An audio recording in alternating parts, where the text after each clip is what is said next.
together. We are here. Hi, hello. Hey. Happy to meet you. Can you hear me now? Hi. Yeah, I can hear you now. I'm all right. I don't know how to answer it, but the things are getting very tough.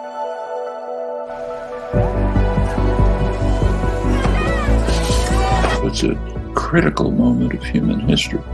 This pandemic brings to bear the stark realities in which we have lived in for a very long time.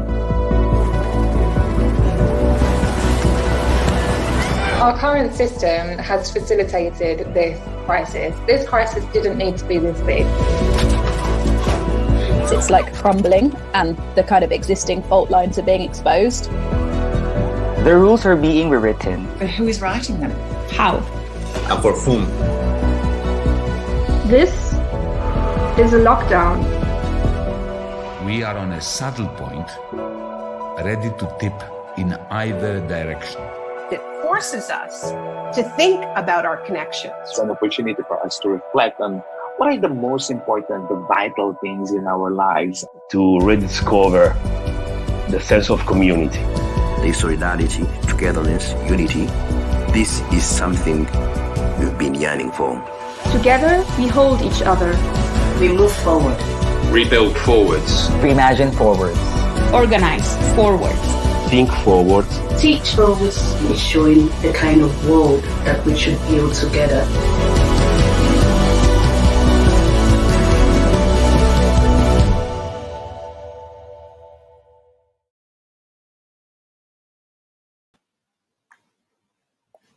Welcome to the inaugural summit of the Progressive International. We launched in May this year with a mission to unite, organize, and mobilize progressive forces in a common front. Since then, this coalition has grown to include unions, parties, and movements that represent millions of people around the world. Together, the members of the Progressive International have launched campaigns on issues like debt cancellation in the Global South, developed a policy vision for reclaiming the world after COVID-19, and built a wire service for the translation and dissemination of critical perspectives shut out by mainstream media around the world. This inaugural summit is an opportunity to map our current crisis, to reclaim our shared future, and to strengthen our planetary front. We're in a moment of overlapping crises, of climate, of capital, and of a pandemic, and yet equally we see a rise in authoritarianism and neoliberal technocracy. We need progressive forces everywhere to act quickly and decisively. This weekend, we're convening scholars, policymakers, activists, and movements to confront this central dilemma of our time: internationalism or extinction.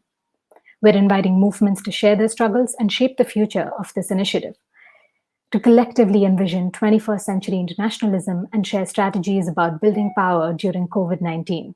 We have an incredible lineup of speakers today, including keynote speeches from Noam Chomsky, Yanis Varoufakis, and Naomi Klein, along with panel discussions on the prospects for post-capitalism around the world and the future of democracy in Latin America. And we're, of course, also joined by you, members of our public, who've reached out to us from around the globe and are joining us live today for this broadcast. We're so honored and so excited to be together today, and thank you all for your support and solidarity. For those in our audience who'd like to follow along in other languages, you can find the links to translations in the event description below. So let's get started. I'm Varsha Gandikota-Nallutla from the Secretariat of the Progressive International. And for our first session, What Comes After Capitalism, I'm joined today by members of our council. Our keynote speaker is Yanis Varoufakis. Yanis is a member of the Hellenic Parliament and co-founder of the Democracy in Europe movement. Our panelists include Vijay Prashad, who is the director of Tricontinental Institute for Social Research, Ece Temelkuran, who is an award-winning novelist, political commentator, and journalist from Turkey, and Nick Estes, scholar and activist who co-founded the Red Nation, an indigenous resistance organization. I'm so honored to be sharing the stage with you today to discuss what comes after capitalism. The horizon of post-capitalism is coming into clearer focus. But it remains to be seen if the post-capitalist economy will be authoritarian and oligarchic or democratic and social. So Yanis Varoufakis will kick off this discussion with opening remarks on how we can win the fight for a post-capitalist future. Yanis is the Secretary General of the European Realistic Disobedience Front, the co-founder of the Democracy in Europe movement, DiEM25, and the former finance minister of Greece. He's the author of several books, including Adults in the Room and The Weak Suffer What They Must. Yanis, thank you so much for being here today, and you have the floor for 30 minutes. Varsha, thank you so much. And thank you to all the extremely hard members of the Secretariat, to which you belong, for managing to stage this magnificent event. I wish we were all in Reykjavik or somewhere around the world where we were planning to have a face-to-face meeting, but this will have to do for the time being. It's an incredible opportunity for a launch of, or relaunch of the Progressive International. The question I'm going to be asking today has two axes. One is, why a progressive international? Why do we need a progressive international? And the second part of the same question, why does the progressive international need to think about post-capitalism? The era we live in will be remembered for the triumph of what I call a twin authoritarianism, in whose wake the vast majority of humanity experience unnecessary hardship, and the planet's ecosystem suffers avoidable climate change. But I want to take you a bit further back. For a brief period, what Eric Hobsbawm referred to as the short 20th century. The establishment forces were united in dealing with challenges from progressives, from a variety of progressives. You'll recall that there were the original social democrats who sought to redistribute power from capital to labor within capitalism. There were the Soviet-linked regimes that experimented with non-capitalist but centralized modes of production. There was Yugoslavia trying its hand out. Very interestingly, with self-management. There were the national liberation movements in Africa. There was the original radical green movement in places like Western Germany.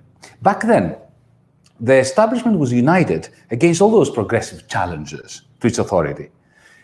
Personally, I grew up in this town in Athens under a right-wing fascist dictatorship that was instigated by the United States administration under Lyndon Johnson, which was, paradoxically, the most progressive administration within the United States when it came to domestic policies, to the Great Society, to the Civil Rights Movement, and yet they did not hesitate to carpet bomb Vietnam and to prop up fascists in my country. Indeed, what we now call the liberal establishment used fascists and local despots liberally to prop up the so-called Western way of life. The fear and loathing of right-wing populism, which today can be found on every page of the New York Times, was simply absent back then. Only the progressives were portrayed by the liberal establishment as a threat to Western civilization, never the Papadopoulos or Pinochet monsters. Now, things changed remarkably after 2008, the year the Western financial system imploded. Following 25 years or so of financialization under the guise and the cloak of ideology called neoliberalism, global capitalism in 2008 had its 1929 moment that nearly brought it to its knees. The immediate reaction was to use the central bank's printing presses, but also to transfer huge losses from the bankers onto the shoulders of the weakest citizens around the world in order to refloat financial institutions and markets. This combination of socialism for the very, very, very few and stringent austerity for the masses did two things. First, it depressed real investment globally.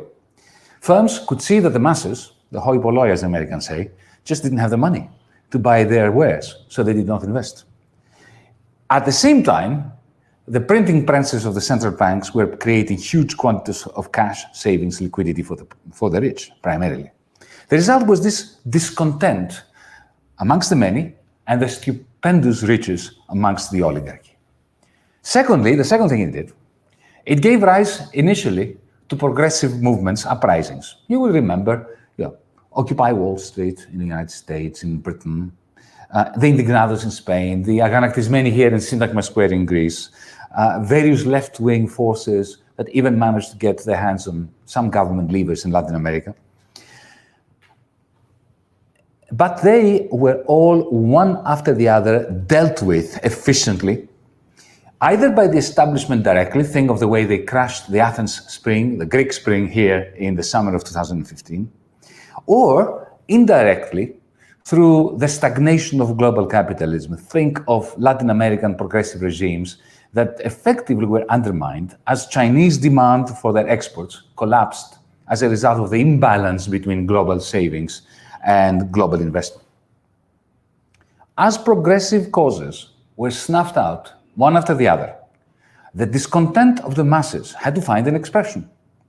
It was then that a postmodern mid-war period emerged, mimicking the rise of Mussolini, who, remember, Mussolini promised to look after the weakest and to make them feel proud to be Italian again. Our generation witnessed the rise of what I call a nationalist international. The rightist expression of Brexit. Remember the slogan, "We want our country back." Donald Trump, "We're going to look after those that Wall Street left behind." Bolsonaro, Modi, Le Pen, Salvini, Orban. It is thus that for the first time since the Second World War, the great political clash was not between the establishment and assorted progressives, but between different parts of the authoritarian establishment. One part appearing as the stalwarts of liberal democracy, the other as the representatives of illiberal democracy. Of course, this clash between the liberal establishment and the Nationalist International was utterly illusory. Mr. Macron, the president of France, needed Marine Le Pen. Without Marine Le Pen, Macron could never be president.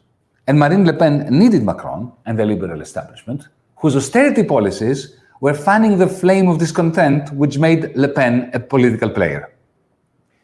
Nevertheless, the fact that the liberal establishment and the Nationalist International were in reality accomplices does not mean that the cultural and personal clash between them was not real, was not authentic. The authenticity of that clash between Hillary Clinton and Donald Trump, as an example, despite the lack of any real policy difference between them, what did Trump do when he moved into the White House? He took, people from Wall Street instead of draining the swamp and put them in the Treasury. So despite this non-existent policy difference between them, the authentic clash between those characters made it next to impossible for progressives to be heard over the cacophony caused by this clash. This is, I submit to you, friends, why we need the Progressive International. Because the fake opposition between the two variants of the twin authoritarianisms of the liberal establishment and of the Nationalist International threaten humanity. And they threaten humanity by trapping us in a business-as-usual agenda that destroys life prospects and wastes opportunities to end climate change. How can we break the stranglehold of these twin authoritarianisms? Look at our defeats in Greece in July 2015, when a promising progressive rebellion against austerity for the people and bailouts for the oligarchy took place. Or look at the successful undermining of Jeremy Corbyn and of Bernie Sanders within their own political parties. Corbyn and Bernie Sanders, very much like popular progressive leaders in Brazil, Bolivia, and Ecuador, were driven out of the political contest. Look at the way a veil of silence is drawn over the courageous struggles for self-determination by countless communities in Asia and in Africa. Look carefully at this multitude of defeats, and I think you will agree that the only one thing that could prevent them is an effective, well-organized progressive international. Has the time not come, friends, for progressives to emulate the bankers and the fascists in one way? in utilizing, deploying, and energizing internationalism? Is it not time to follow their example, to unite across borders behind a common agenda, to create a common narrative, to press our capacities into the service of the same agenda in favor of the many, deploying a joint investment plan into saving the planet? This is the time, I submit to you. I think the time has truly come. Now is the moment when either we form an effective, successful, progressive international, or we share the blame for humanity's failure to serve people and planet. But what does a progressive international entail in practical terms? I hear many of you ask, what does it mean in practice? While such a grand project cannot be based on anyone's blueprint and must be constructed organically and democratically, through crowdsourcing of ideas, if you will, at least one thing is clear to me. The Progressive International cannot succeed if it simply emulates efforts like the World Social Forum or the brilliantly open discussion format of Occupy Wall Street, of the Ανακτισμένοι Σύνταγμα Square, of the Indignados, which gave a platform to everyone to express themselves. We need something that these earlier attempts at bringing progressives together lacked: a common program and a collective action plan. I've already spoken in favor of confronting the internationalism of the bankers and the fascists with a progressive internationalism. The fascists and the bankers, lest we forget, do possess a common program. Whether you speak to a banker in Chile or to a banker in Switzerland, you will hear the same narrative, the same story: how financial engineering provides the capital necessary to invest in everything we need, blah, blah, blah. We know why privatization is a must, that only fools and irrational thinkers dispute, the need to offer investors certainty against local legislatures and populists and parliaments and courts. Similarly, every time you speak to a member of the Nationalist International, you'll hear the same story: how electrified border fences are essential for sovereign democracies, the threat to our culture and to our social welfare system from migrant labor, the importance of looking after the natives while making the life of those deemed less than loyal or worthy citizens or of their own religion, make their life harder. My point is, we progressives also need a common program. We must also speak with one humanist, programmatic voice across the world. Talk, of course, is cheap unless backed by action. The liberal establishment do not have this problem. They're in government almost everywhere. And even if not in actual government, they are certainly in power. Their politicians, bureaucrats, and bankers act upon the world every second of the day, always and consistently in a manner that promotes their own collective common program. The Nationalist International also act upon the world, whether through violence on the streets of Portland or Piraeus, or through the policies of Trump, Bolsonaro, Modi. They are never short of a series of acts in total harmony with their misanthropic, xenophobic, reactionary common agenda. We need to emulate them. In this regard, too, we need to plan and carry out collective actions. So in summary, the Progressive International needs, in my view, two things: a common program and an uncommon collective action plan. Now, what collective action plan should we envisage? You remember Chris Smalls, who used to work in an Amazon warehouse somewhere in New Jersey, I believe? He shot momentarily to fame when it was revealed that after having fired him for staging a protest against the unhygienic conditions in the Amazon warehouse where he worked, Amazon's uber-powerful directors spent a long teleconference planning his character's assassination. Even though a considerable number of public figures spoke out in Chris's defense, the furor had no effect. Amazon emerged from the lockdown richer, stronger, and more influential than ever. As for Chris, once his 5 minutes of fame were over, he remained fired and vilified. Now, what would it take for the Progressive International, if we had already established ourselves properly as an organization back then, what would it take to make a difference? Imagine that we were to call globally a day of inaction, a particular day of the week, of a month, when we call upon citizens of the world not to visit the Amazon website just for one day. Now, it costs nothing not to visit Amazon.com for one day, even if you are a heavy Amazon user. But the cost to Amazon would be very significant. This could be a start, identifying multinational companies that abuse workers locally, and for us to target them globally, utilizing the great disparity between the costs to participants in such action and the cost to the targeted firms would be a good start. Then, in a follow-up phase, a second phase, we could combine these consumer days of inaction with trade union days of action at the local level, aimed at the company and its affiliates. The prospect of such global action in support of local workers or communities has immense scope. With some clever communication and planning, such acts and campaigns can become a popular way people around the world can embrace to get a feeling that they are helping make the world a freer and fairer place. And what should our common plan be? What should we be striking for? Well, the good news is that we now have an array of different Green New Deals to choose from.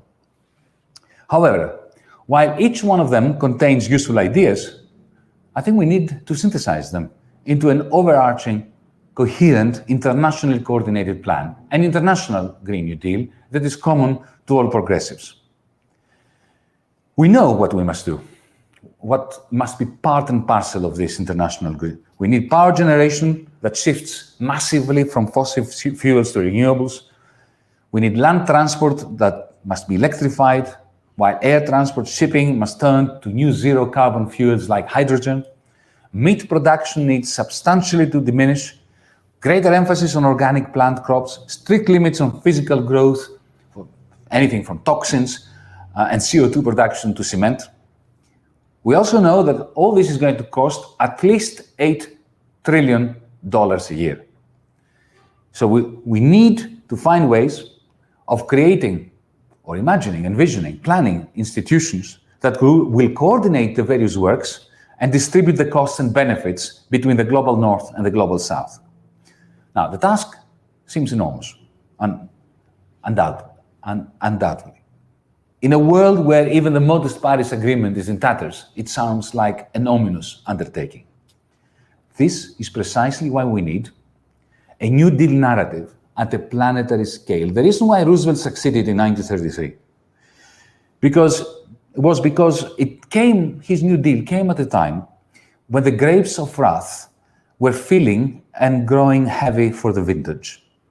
Its singular achievement was to address people who had given up and to inspire in them the hope that astonishingly there is an alternative, that there are ways of pressing idle resources, idle cash, huge mountains of cash doing nothing, into public service. The New Deal's success was to present a plan that made sense to the disheartened and offered opportunity to the entrepreneurial, a plan that changed the frame from which a majority of people assessed their collective circumstances and capacities. The key questions of funding and distribution can also be answered through this new frame. The $8 trillion that I mentioned can be easily financed both from public and private sources. Public finance, just like that of the original New Deal, must involve transnational bond instruments and revenue-neutral carbon taxes so that the money raised from, for instance, taxing diesel can be returned to the poorest of citizens relying on diesel cars in order to strengthen them generally, but also allow them to buy an electric car. Meanwhile, how do we defeat tax evasion without an internationally minimum corporate tax rate? That is internationalism in action. Say 25% minimum corporate tax, which can then be redistributed around the world, taking into account the geographical distribution of the sales of the multinationals. To plow these resources into green investments, we need new organizations. How about a new organization for Emergency Environment Cooperation, OEEC, the namesake of the original OEEC, which was used in the 1950s to channel Marshall Plan funding into Europe for the purposes of rebuilding. This time it would not be rebuilding, it would be building up brand new green technologies, the green transition, not rebuilding the brown polluting industries. The OEEC could pull the brain power as well of the international scientific community into something like a Green Manhattan Project, only one that aims, instead of mass murder, it aims at ending extinction. Even more ambitiously, the Progressive International can propose an international monetary clearing union of the type that John Maynard Keynes proposed at Bretton Woods in 1944, including well-designed restrictions on capital movements. By rebalancing wages, trade, and finance at a planetary scale, both involuntary migration and involuntary unemployment will recede, therefore ending the moral panic over the human right to move freely about the planet. Friends, the need for a common agenda and a collective action plan for us all means that the Progressive International needs to feature an international organization. The great question for all of us involved in this magnificent initiative of the Progressive International, the great question is, how can we create this essential organization without falling prey to the usual organizational pitfalls like exclusion, bureaucracy, power games within organizations? This is a difficult question that members of the Progressive International must address. It's not a question I have an answer to, but not having an answer to it is a good thing. This is an answer we must come up with together. We must crowdsource it, we must crowdfund it, we must co-create it. But the one point I want to make at this juncture is that the difficulty in answering this question about how are we going to get organized is no excuse for not proceeding. The bankers and the fascists have found answers. Okay? It is harder for us progressives because we have a natural aversion to hierarchies, to bureaucracies, to the encroachments of patriarchy and maternalism. It's harder for us to find a way of organizing ourselves at a global scale, but we have a duty to find answers. Friends, some say that the time for a Green New Deal has come and gone, that this is too late, that capitalism cannot be civilized, tamed, or rendered compatible with humanity's survival. I have to admit that I agree with them. An international Green New Deal is necessary. On this I have no doubt, but I do believe it is not sufficient. Now consider what happened about a month ago on the 12th of August, 2020. The day the news broke in London that the British economy had its greatest slump in its history, more than 20% down national income.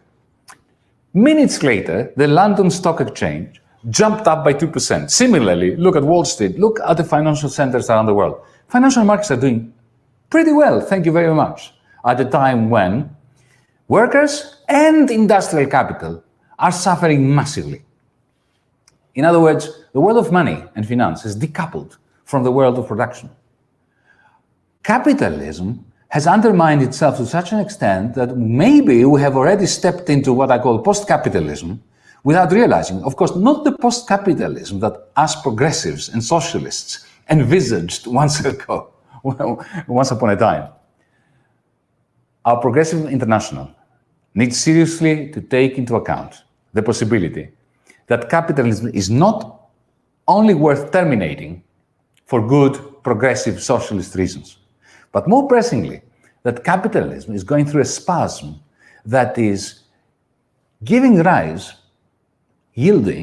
a dystopic post-capitalism as we speak.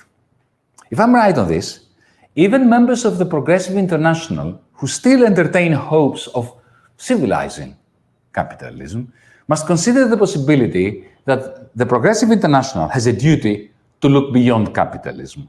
Indeed, to plan for a decent, humanist post-capitalism. While this is not the moment to plan for post-capitalism, it is useful to begin imagining what it might be like. Without a capacity for imagining what comes after capitalism, that we mix in with our realistic international Green New Deal, our progressive international will fail to inspire either us oldies in need of a boost of hope, or the generation of youngsters seeking a vision worth fighting for.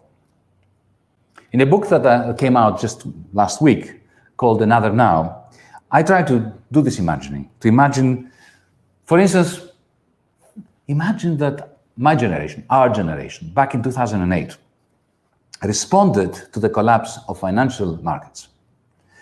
Creatively, imagine we staged peacefully a high-tech revolution that led to a post-capitalist economic democracy. What would it look like? Now, to be desirable, at least from where I'm standing, our post-capitalism should definitely feature markets for goods and services. The alternative to having markets for, potatoes is a Soviet-type rationing system that vests arbitrary power in the ugliest of bureaucrats. Too dreary for my imagination. But to be crisis-proof and not misanthropic, there is one market that post-capitalism must definitely do without: the labor market. Why? Because once labor, or labor time if you want, has a rental price, the market mechanism inexorably pushes the price of labor time down while commodifying every aspect of people's work, even of people's leisure, during the epoch of Facebook. The greater the system's success in doing this, in pushing down the rental price of labor and commodifying the labor process, the less the exchange value of each unit of output, the lower the average profit rate for capitalist firms, and ultimately the nearer the next capitalist crisis. Can an advanced economy function without labor markets? You bet it can. Amending corporate law so as to turn every employee into an equal partner with the same share, one employee, one share, one vote. Doesn't mean that they are remunerated equally, but they're equal partners. That would be as unimaginably radical a move today as universal suffrage was in the 19th century. By granting every employee one share, one vote, the idea that was initially proposed in the 1920s, if you recall, by the anarcho-syndicalists, the distinction, the tug of war between wages and profits ends. And with a new digital collaborative tool standing by to remove all inefficiencies that would otherwise hamper the prospects of a democratically run corporation, the possibility of a democratized economic life, production process, becomes distinct. That would bring immediately the demise of share markets, because then shares would simply not be tradable. And the moment you have the demise of share markets, you have the demise of mergers and acquisitions.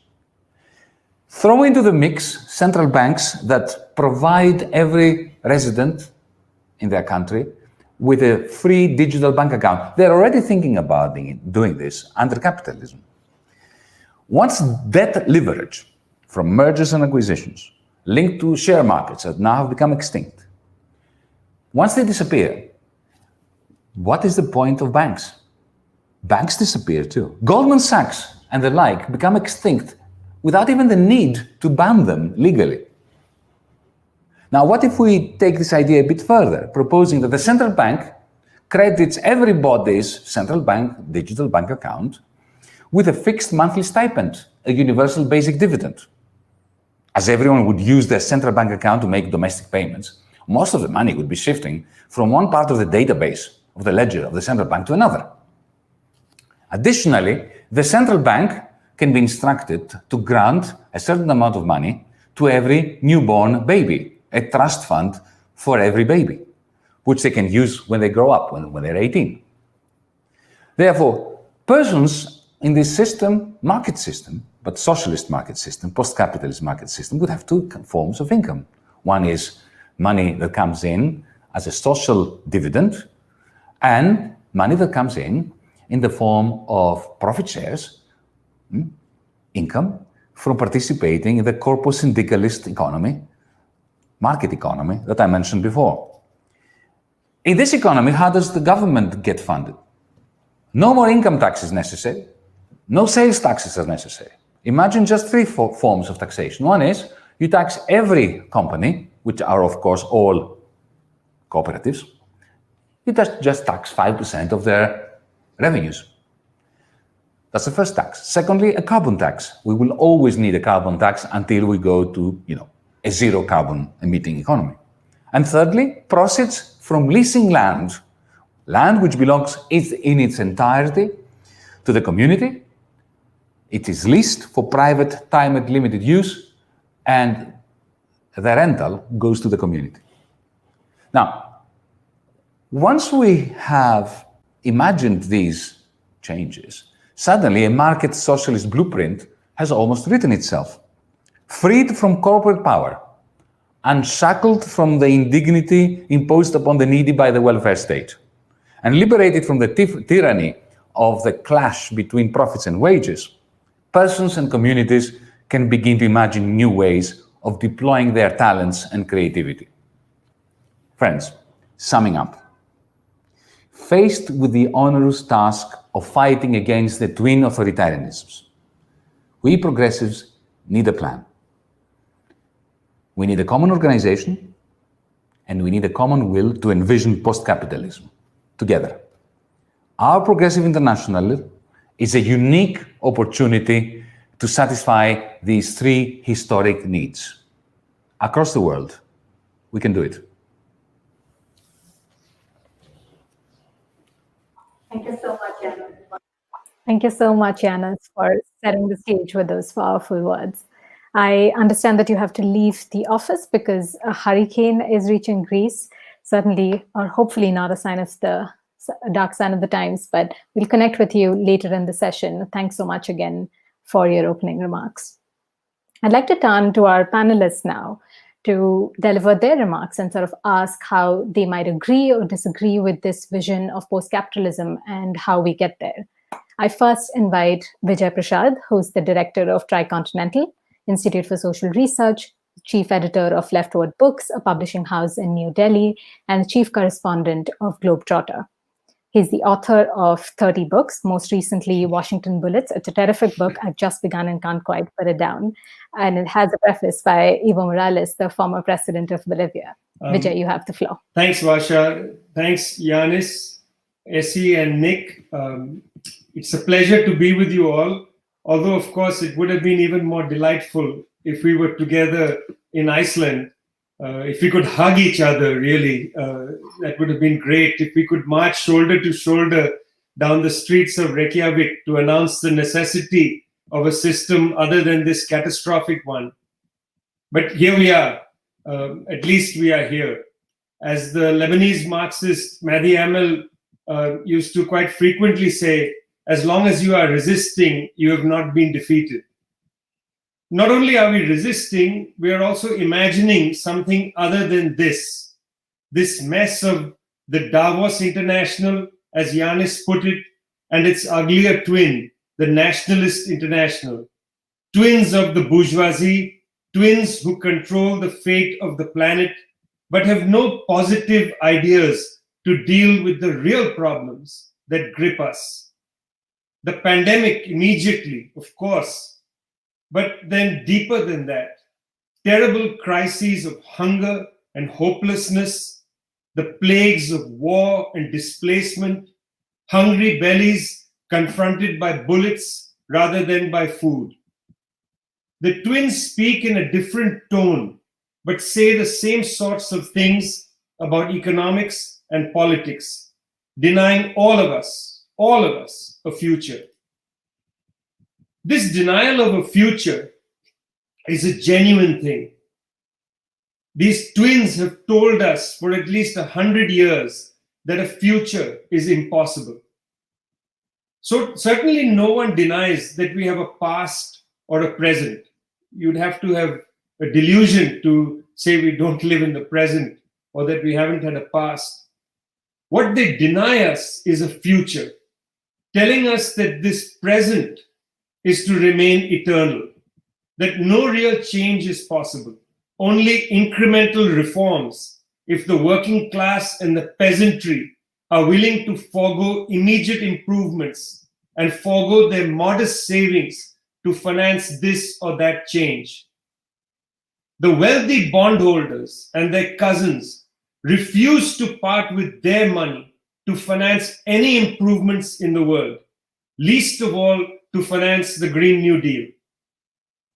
If there is any improvement to be financed in this system, they say it should be funded by the theft of wages from the workers and the peasants and from debt that will eventually be paid by regressive taxation.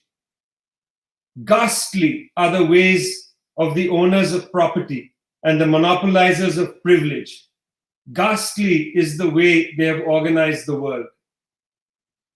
Yanis has laid out the problems well, but there is one aspect that I'd like to add to his analysis, and that is the centrality of imperialism to the structure of the world system. What is imperialism? Few countries which built up their wealth through colonialism and enslavement of human beings have built enormous militaries and control international systems of trade and finance in order to plunder natural resources, exploit workers, and increase and consolidate profits and power. These countries, controlled by their corporations, bully the rest of the world to do their bidding. At their center is the United States of America. The United States military budget at $1.6 trillion a year is larger than the next 7 largest military budgets combined. There is much hue and cry about the Chinese military, but bear this in mind. For every $1 that the Chinese spend on their military, the United States spends nearly $3. The United States has a staggering 883 military bases in 183 countries. In contrast, Russia has 10 bases, 8 of them in the countries of the former USSR. China has only 1 overseas military base. There is no country in the world with a military footprint that replicates that of the United States. Why does the United States have such a large military presence? Not to keep the world free for democracy, as they say, and as Mike Pompeo is going to be saying in Brazil, and as the Brazilian people, of course, are saying, fora Pompeo, no Pompeo, get out Pompeo. They are not spending this money to keep the world free for democracy, but rather to suffocate any aspiration for sovereignty by the world's peoples. War crimes are legion, which is why the United States sanctions International Criminal Court judges who want to investigate the US war on Afghanistan, and why the United States and the United Kingdom are going after Julian Assange. What was Julian guilty of? To reveal, thanks to the bravery of Chelsea Manning, the terrible war crimes of the NATO militaries. If a poorer country tries to stand upright, seeks to exercise its sovereignty, a full arsenal of power is used against it. Financial, diplomatic, and military power. This is known as the hybrid war. The United States has imposed a hybrid war upon Iran and against Venezuela, and most dangerously against China. China's scientific and technological advances have seriously threatened the Western technology sector, which, unable to compete on commercial grounds, seeks to use the hybrid war to undermine Chinese companies and China itself. It beggars belief to accuse Chinese firms such as Huawei of violating the privacy of their consumers when we know, thanks to Edward Snowden, that the United States-based Silicon Valley firms already send consumer data to the US government. This attack on China, as the United States attacks Cuba, and as we saw the US-backed coup against Bolivia, this attack on China is not about facts, but about the vulnerability of the economic superiority of the imperialist bloc. The managers of the capitalist system are quick to unholster their guns and point them at distant adversaries, drive their tanks into our lands and occupy our homes. It is easier for them to provoke war than to fill the bellies of human beings with food. They would rather inflame people with racism and jingoism than to manage the fact that a broken system has come to rely more and more on the unpaid care labor of women, more and more on the harsh working conditions imposed on miners and factory workers. The planet is on fire. The virus is on the march. Hunger stalks the land. And yet, even in this mess, we, the vast majority of the people on the planet, have not given up on the possibility of a future. We hope for something better than this, a world beyond profit and privilege, a world beyond capitalism, and so a world beyond imperialism. Our hearts are bigger than their guns. Our love and our struggle will overcome their greed and their indifference. We need to act together. We need platforms like the Progressive International. As Ernst Bloch wrote, we must believe in the principle of hope. A Marxist does not have the right to be a pessimist. Comrades, not for us the mood of pessimism. Not for us the slogan, socialism or barbarism. For us, the watchword is clear, socialism. There is no other alternative. As the poet Kaifi Azmi wrote in Makan, Aaj ki raat bahut garam hawa chalti hai, aaj ki raat na footpath pe neend aayegi, sab utho, main bhi uthun, tum bhi utho, tum bhi utho, koi khidki is diwar mein khul jayegi. A hot wind blows tonight. It will be impossible to sleep on the pavement. Arise, everyone. I will rise too, and you, and yourself too. So a window may open in these walls. Sab utho, main bhi uthun, tum bhi utho, tum bhi utho. Thanks very much. Thank you so much, Vijay. I want to now invite Ece Temelkuran and Nick Estes to also give a few remarks. Ece Temelkuran is one of Turkey's best-known novelists and political commentators, appearing in The Guardian, New York Times, New Statesman, and Der Spiegel. Her recent novel, Women Who Blow on Knots, won the 2017 Edinburgh International Book Festival First Book Award. She is a recipient of the PEN Translate Award, the New Ambassador of Europe Prize, and has honorary citizenship from the city of Palermo for her work on behalf of oppressed voices. Nick Estes is an assistant professor in the American Studies Department at the University of New Mexico. Nick is a citizen of the Lower Brule Sioux tribe, and in 2014, he co-founded the Red Nation, an indigenous resistance organization. For 2017 to 18, Estes was the American Democracy Fellow at the Charles Warren Center for Studies in American History at Harvard University, and his research engages colonialism and global indigenous histories with a focus on decolonization, oral history, US imperialism, environmental justice, and the Oceti Sakowin. Thank you, Ece and Nick, for being here. Ece, you have the floor. Hello, and thank you, Yanis. Thank you, Varsha. Thank you, Vijay, for this wonderful introduction. First of all, today is a joyful day for me, and I hope we first and foremost acknowledge and share this joy of coming together as the progressive peoples and the movements of the world. After all, we are all here because we believe that the world can be a more joyful place. I am also delighted to come together with all these people who do not wait for hope to appear magically, We all know that hope is a matter made of determination.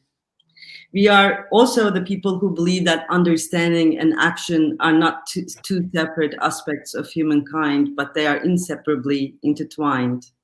Also, I believe that good majority of us here unhesitantly would call the current global danger, which is fascism, in a different outfit. I am using and will be using words such as hope, dignity, happiness, and joy, because when people's trust in words are damaged, it is always very good to go back to basics. Also, the other reason is that when too many leftists come together, sometimes the discussions are too heated, and then it becomes easier to forget that why we came together in the first place. So I hope at the end of this summit, we will all remember that being a progressive in its very essence is to choose to trust in humankind. I personally was very much looking forward to this commitment to international solidarity. Since 2016, I have that the right-wing populism is a global wave, and it's going to corrupt all the democracies in the world in the exact same way. What is perceived as a political insanity in each country has in fact a logic and a pattern. This is why I wrote How to Lose a Country. This is bigger than Trump, Modi, Johnson, or Le Pen, and as opposed to many may think, it will leave a damage, a permanent damage, politically and morally, unless the peoples of the world come together in action for self-defense globally. This strange political fruit has been ripening since 1980s, and it is the natural consequence of unleashed neoliberal fantasies. Right-wing populism is a structural failure of neoliberalism and natural consequence of its damage on democracy. The lead figures of this political wave are only the last mercenaries of a falling castle, which we call neoliberalism. It took too long to recognize these figures as leaders gravitating towards fascism. Since this time, they didn't come in uniforms. And today, they are running the most powerful countries in the world. And we are here simply to say that the peoples, when together, can cure this crisis. We, as the progressives, have been through a lot since late days, but today are not anymore as the village fools, and imagining a world beyond capitalism is no more intellectual. Capitalism is in such a desperate cul-de-sac that these intellectual strongholds are looking for an end. A power vacuum is. This is a time we come up with answers and voice them strongly and united enough so that the words of the humane and sanity are not dismissed anymore. We owe this to the previous generations who sacrificed their lives while fighting the brutality of capitalism, and to the young people who found a crumbling planet on their lap. Yanis, after giving a thorough explanation for the way out, left us with two unanswered questions. What comes after capitalism, and how we are going to organize within Progressive International? What comes after capitalism is already being answered in action, in words. The life after capitalism was already visible as a glimpse on Tahrir, in Gezi protests, and all Occupy movements, including Black Lives Matter. One of the commonalities of these protests is that resisting people did not want to leave the space even after the planned demonstrations were over.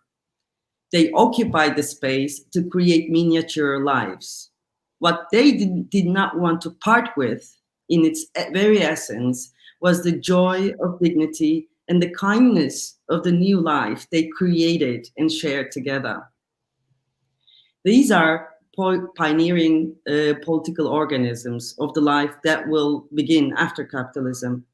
These are also signs presenting us with the fact that the question how to organize becomes only manageable when in physical action.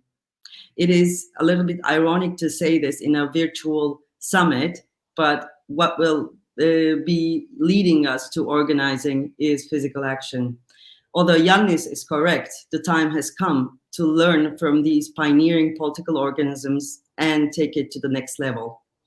And we will be able to show the world physically, when these days are over, that the human is capable of organizing itself around kindness, love, justice, friendship, solidarity, and dignity.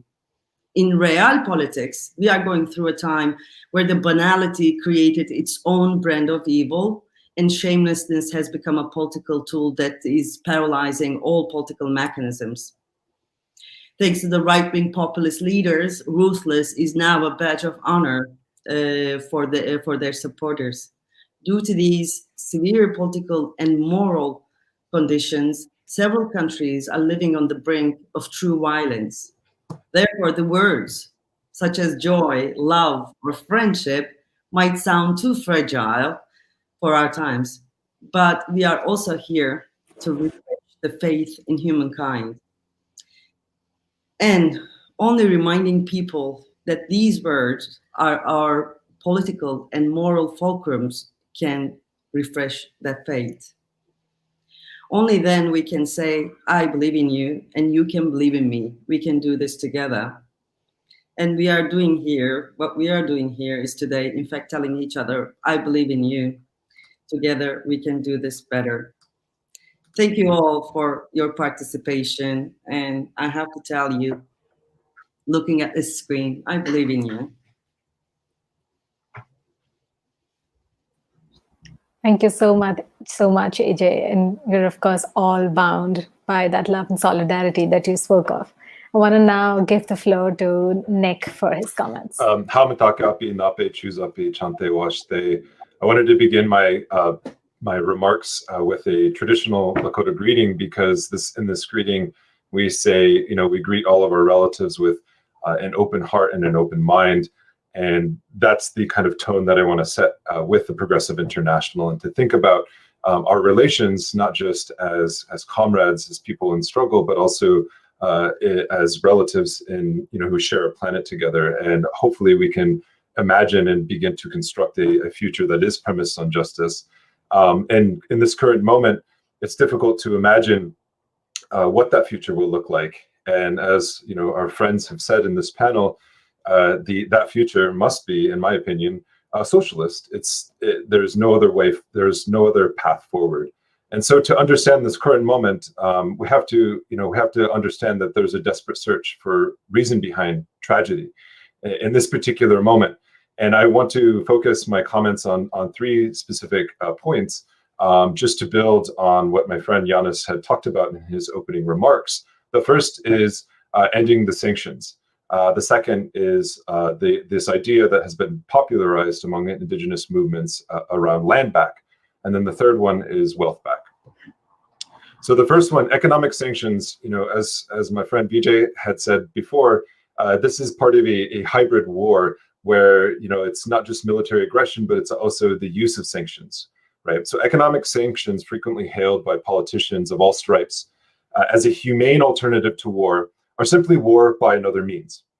US and European nations sanctions currently hit hard in 39 countries, or 1/3 of humanity, causing currency inflation and devaluation and upsetting the distribution of medicine, food, power, water treatment, and other basic human needs. A 2019 report by the Center for Economic and Policy Studies found that US sanctions on Venezuela, for example, accounted for an estimated 40,000 deaths and a loss of $6 billion in oil revenue between 2017 and 2018. And as Iran began to experience increased rates of coronavirus infection just this year, the country faced medical supply shortages because of sanctions. And while countries like China and Cuba themselves, both sanctioned by the United States, provided international aid to other countries suffering from the pandemic, this country that I live in actively prevented other countries from adequately responding to the crisis through the use of economic sanctions. And to top things off, this May, Trump withdrew from the WHO in protest, shifting the blame to China for his own country's failure to stop the virus's spread. And so not only is the United States failing to address the coronavirus, but has also attempted to prevent the rest of the world from addressing the coronavirus. And this relates to indigenous people in the sense that the Venezuelan crisis in oil production in North America is directly related to the development of oil and gas in both Canada and the United States. So since 2008 to now, there has been an 80% increase in domestic oil production in the US. This has come largely at the expense of indigenous people and indigenous lands. Many of these oil pipelines, such as the Keystone XL pipeline, are drawing down oil from the dirtiest region, or the dirtiest oil in the world, which comes from the tar sands region in Alberta, Canada, which has created a dead zone with a surface area larger than the state of Florida. And this was partially due to the United States and Canada effectively waging an economic war against Venezuela to choke out its own oil production. So we can trace the construction of oil pipelines and the development of oil and gas within the United States and Canada as a continued war against Venezuela, choking out its own economy. And we have to ask, what would Venezuela look like without sanctions? What kind of society is the Bolivarian revolutionary project building? The second point I want to make is about land back and talking about the possibilities of indigenous caretaking and stewardship of the natural environment. So currently, 3/4 of land-based environments and 2/3 of marine environments have been affected by capitalist development. But environmental degradation has been less severe in places managed by indigenous peoples and local communities, a UN report recently found. And while only 5% of the world's population, indigenous peoples also protect 80% of the world's biodiversity. Indigenous peoples and local communities who have distinct cultural and social ties to ancestral homelands and bioregions still caretake at least 1/4 of the world's land area. This includes places that are the lungs of the world, such as the Amazon rainforest, and where I'm from, the Missouri River Basin, areas facing existential threats of deforestation, damming, water contamination, oil and gas development, and mining. Indigenous peoples protect the land, air, and water we all need to live. This is why indigenous environmental activists are so severely criminalized and targeted for assassination in response to our organizing throughout the world. We are always in the way. And lastly, I want to turn to when we talk about the conversation that's been, spurred up by this idea of the Green New Deal, I think needs to be regrounded in the geopolitics of the world as it stands right now, and specifically thinking about this notion of imperialism and what a post-carbon future and a post-capitalist future would look like. And to do that, I want to turn specifically to Bolivia, because one of the most important expressions of an eco-socialist vision of a just future came in 2010 in Cochabamba, in what were known as the People's Accords. The Accords proposed not only just relations with the natural world, but also upending the unequal relations between entire nations and humans themselves in systems we know as imperialism and capitalism. Under indigenous and social movement leadership, the movement towards socialism, the People's Accord infused traditional ecological knowledge with ecofeminism, eco-socialism, and anti-imperialism. The indigenous Andean cosmovision of vivir bien, or living well, and Pachamama, or Mother Earth, are central to understanding the People's Accords. Living well is not anthropocentric or just focused on human relations. It is earth-centric, focusing on the whole. It understands that capitalist domination over nature is patriarchal, and that overconsumption, which is driven by the first world, is not the solution, but the problem. If all humanity consumed as much as the average US citizen, we would need 4 Earths to sustain it. We only have one planet to share, and just relations with the natural world are impossible without just, equitable relations among humanity first. And so, as we think about the Green New Deal, I want to propose several things, several key points that come from the People's Accord of 2010 that we could use in this conversation. The first is to decolonize the atmosphere. restore to nations, developing countries, the atmospheric space that is occupied by the first world by greenhouse gas emissions. This means decolonization of the atmosphere through the reduction and absorption of their emissions. Transfer technology. The global north must assume all the costs and technology transfer needs of the global south nations who have lost development opportunities due to living under the boot of US imperialism or in restricted atmospheric space. The third point, open the borders. Because climate-induced migration has caused an increase in restrictive immigration policies from the first world, we have to address the needs of our migrant, the mass migration that are happening because of climate change. The fourth is pay climate debt. And this is a conversation that needs to be expanded within the Green New Deal. First world countries must be responsible for the lion's shares of adaptation debt related to the impacts of climate change on developing countries by providing the means to prevent, minimize, and deal with damages arising from their excessive emissions. And then, and lastly, we need to think about mass land return or land restoration. Return land to its original caretakers. Within this hemisphere, it means indigenous nations or indigenous peoples. Billions of acres of territory have been taken out of indigenous ecological stewardship, resulting in mass extinctions and mass displacement. Restoring land to indigenous caretakers is a necessary step towards ensuring any kind of future on this planet. And so lastly, I will just leave with the kind of the calls to action that the people on this panel have already addressed. The first, from an indigenous perspective, and for the future of humanity, is that we need decolonization or extinction. It's socialism or extinction, internationalism or extinction, and that to end the sanctions, land back, but also wealth back to the workers of the world. And for all of these things to happen, and for all of these things to occur, this means a future back for humanity. Thank you very much.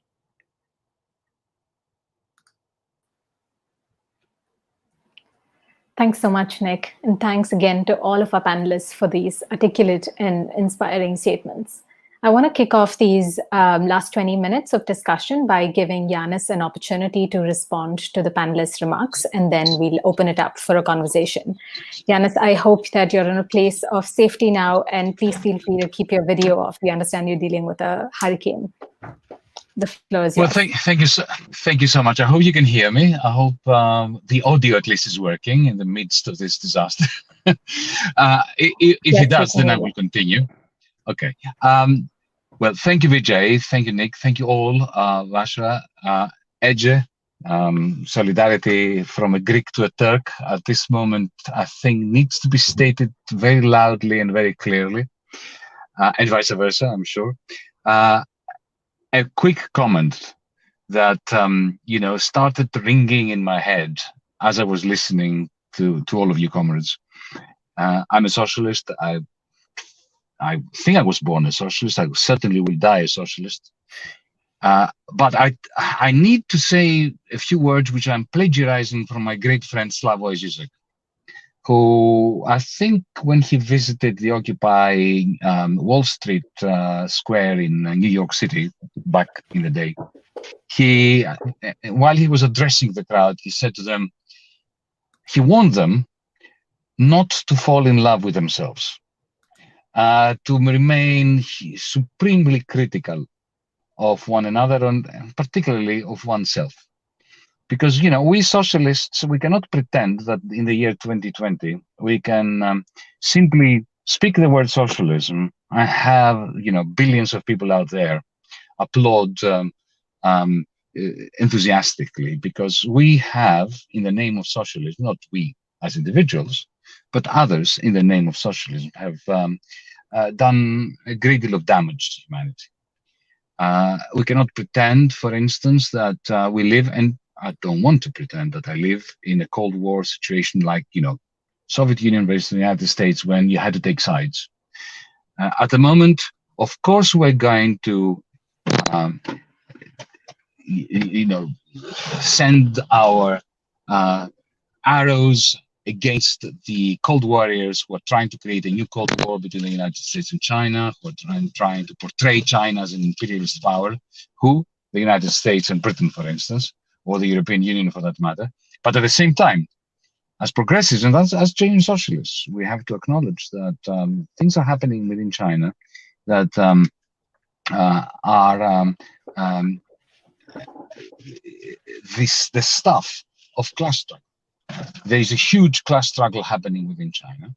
There is a lot of repression happening within China. We are going to defend China from the imperialism of the United States, while at the same time subjecting the Chinese Communist Party to severe criticism for backing a vast class struggle against the majority of the Chinese, against minorities who are being treated in a way that progressives cannot back. It's very important that we find our own footing as a progressive international of how to push forward with a clear socialist agenda, a post-capitalist agenda, while at the same time not falling prey to the old Cold War trials and tribulations of the left that felt the need to, support the insupportable aspects of the Soviet Gulag archipelago. I know for sure that if I lived in the Soviet Union, I would be in the Gulag. My father taught me, as somebody who spent 4 years as a communist in a concentration camp for communists, that had his folks, his comrades, won the civil war. Instead of being on the losing side, he would end up probably the same concentration camp with different guards. So, because this is the very beginning of the Progressive International, I think that what is going to give us enormous energy and an enormous capacity to mobilize and to energize progressives is what the anarcho-syndicalists were very good at in the 1930s. Yeah, you remember the black and red flag in the Spanish Civil War of the anarcho-syndicalists. Red for the revolution, for the power of love and humanity and optimism and hope, but also black to remind ourselves of the dark side in each one of us.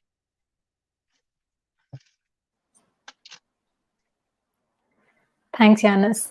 And opening up to the panel, if anyone wants to respond. Sure. I would like to respond.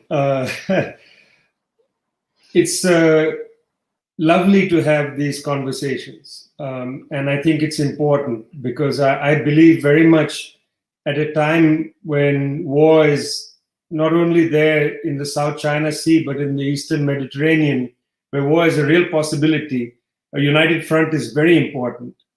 On the other hand, Yanis well knows that there's another part of the Cold War I don't want to return to, and that's the intensity of intra-left-wing fratricide, where the left just tore each other apart. I'm not prepared for that either. Remember that from 1917 onward, the left has had a tendency to split, to disagree on things, and so on. Yanis and I will not agree on what's happening in China. We will not agree in our assessment on the Chinese Communist Party. We will not agree in the nature of how to assess the situation in China, and that's fine. We don't have to agree on everything. We will agree that the US imposed war on China is out of the question. I think that's important. We will agree that in all societies, class struggles persist, that even in a socialist context, it's not perfection. There will continue to be contradictions. I'm here to build unities.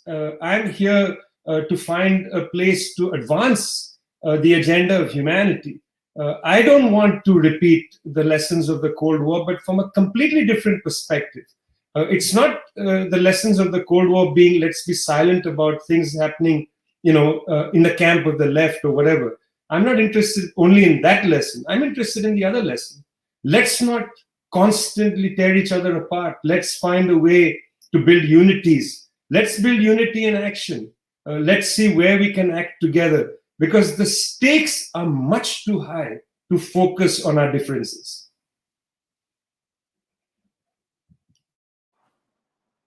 Thank you, Vijay. AJ, Nick, any response?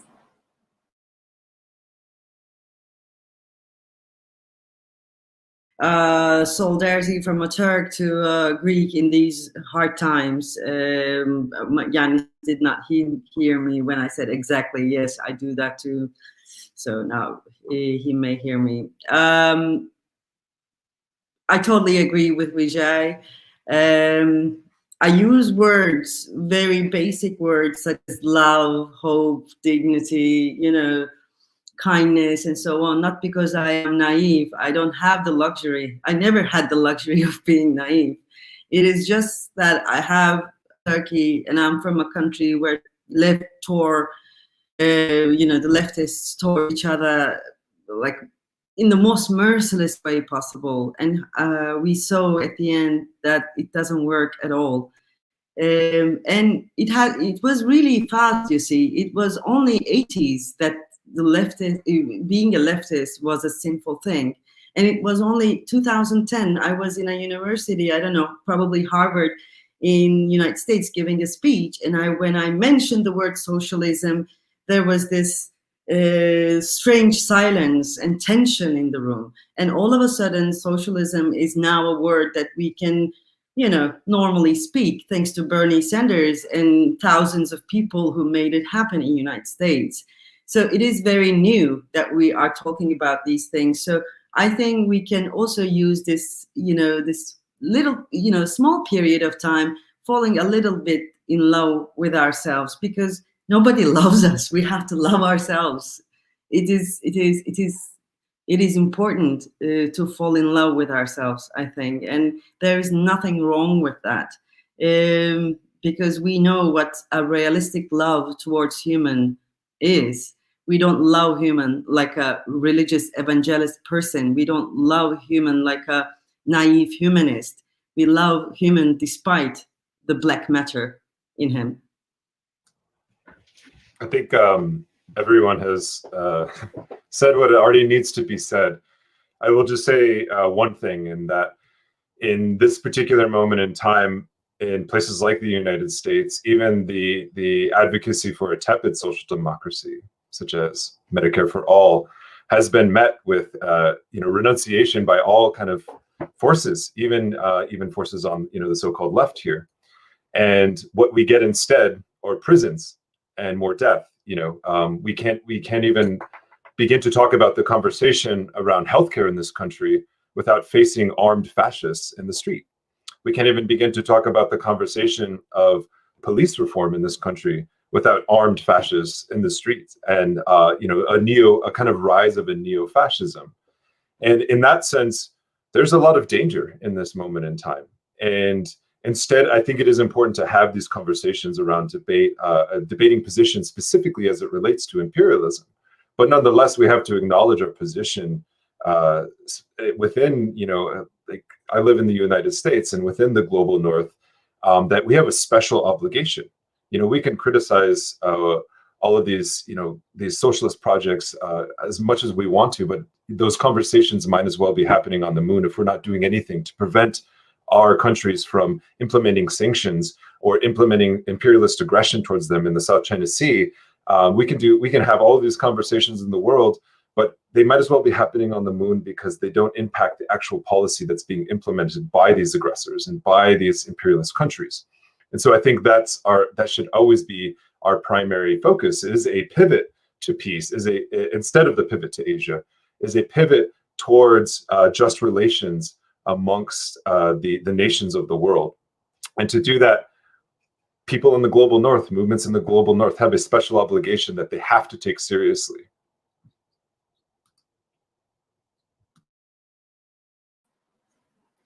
Thank you, Nick. I should convey a message from Yanis, who unfortunately doesn't have access to his microphone right now, that he is in complete agreement with Vijay. So that seems like a good note for me to ask all of you here on the theme of post-capitalism, for which we convened this panel today. Any final words on sort of how you approach the theme and what your vision is for post-capitalism?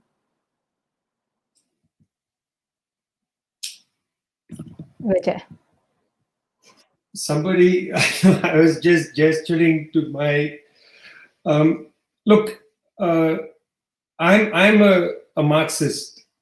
I believe only in socialism. I don't have any faith in the capitalist system. Let that be said. But I'm actually very worried about the situation now. Half the world's population is struggling with hunger. I don't think any socialist, anybody from our tradition, must turn their eyes away from this immediate calamity. Because of the catastrophic way that the countries like the United States, Brazil, India, most European countries, catastrophic way in which they've dealt with the pandemic. Patriarchal violence has increased, hunger has increased, employment has collapsed in most of these societies. I mean, we really need to dig deep into the question of hunger. In India, for instance, people in the communist movement are out on the street. In Brazil, the landless workers movement out on the street feeding people. That's what is necessary at this time. We have to tackle patriarchal violence in this moment. We have to tackle hunger. The road to post-capitalism, the road to socialism is not built without an engagement with the present. And in the present, this is our catastrophe. And unless we are there feeding people, fighting against patriarchal violence, there is no road into the future.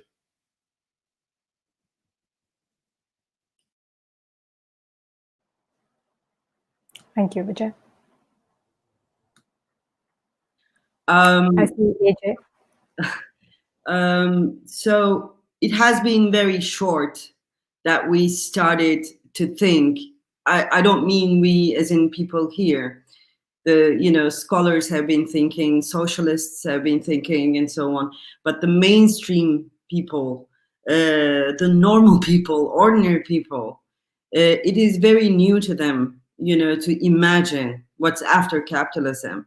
Actually, they came to this idea first with the climate action, and then now during Corona.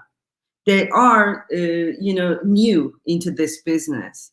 So I think if we want to enlarge this progressive international, to an extent that ordinary people will join as well, we have to think about that.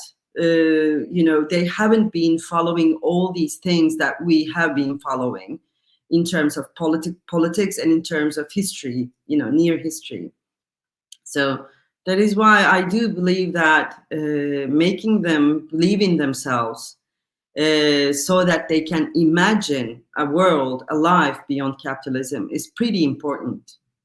The Londoners, ordinary people who are not socialists, who are not politically engaged, they are seeing in their own lives that they can actually come together and resist to the landlords. This is so new. Please, let's remember that there was there was 1980s and 1990s where all the memory of the left globally was erased from the face of the earth. So we are actually reminding people that our ancestors, the people, the generations that came before us did this. They tried it. But the time was not right. And now the time is right because there is no other option than socialism, democratic socialism. I just want to emphasize, what others have said, but I also think we need to turn to the social movements, those who are experimenting in the streets, those who are creating the future, those who are looking beyond just the limits of electoralism and actually sowing the seeds and building the institutions. These things they do arise organically and spontaneously, but we actually need institutions to sustain them from struggle to struggle. And that requires learning, I think, and looking to the examples of those who have dared to try and those who have dared to struggle and the consequences that they've paid for envisioning a future, especially if we look at Bolivia and the US-backed coup and the way in which a lot of our friends fell easily into the narratives that were promoted by the State Department specifically to demonize somebody like Evo Morales, or to demonize indigenous people who had for the first time in the history of their country, for 13 years, 13 short years, had grasped their own destiny and began to develop and not just for indigenous people. It wasn't a particular struggle, it was a universal struggle, right? And that's something that I want to impart. It's indigenous issues they're not just like, oh, it's an indigenous identity issue, you guys do your little spirituality thing over here, that's fine. We look as people in the North, we're jealous, and we look to the leadership of especially our Bolivian comrades. Like when Evo Morales became president, I said, that man looks like my uncle. and we need that kind of leadership and development, because we understand that when the humble people of the earth shrug, the entire world moves. And we saw that, and that's what made the movement towards socialism. That's what made the project in Venezuela, in Cuba, such a threat, because that Cold War that we were debating about earlier was actually a decolonization movement, and it continues on into the 21st century. And we have to look to these struggles, and especially in the global South, that are daring to struggle but also winning, and we can't be afraid of victories as well. And so I think this moment in time is, as much as there's great and terrible danger that's confronting us, there is a great opportunity for possibility, and that means, yes, for me, it's socialism is the future, but also this great challenge of taking these ideas to the street, but also using the knowledge that has been produced by other movements that have been successful, and thinking about the leadership and the areas of struggle that we need to focus on in other parts of the world. And so with that, I think this is a great opportunity with the Progressive International to bring together a diverse group of people, scholars and intellectuals, but we owe it to our main theoreticians, who are those who are in the streets, those who are producing these new knowledges. We're just refining them, and hopefully we can produce the confidence to continue that struggle to build that future.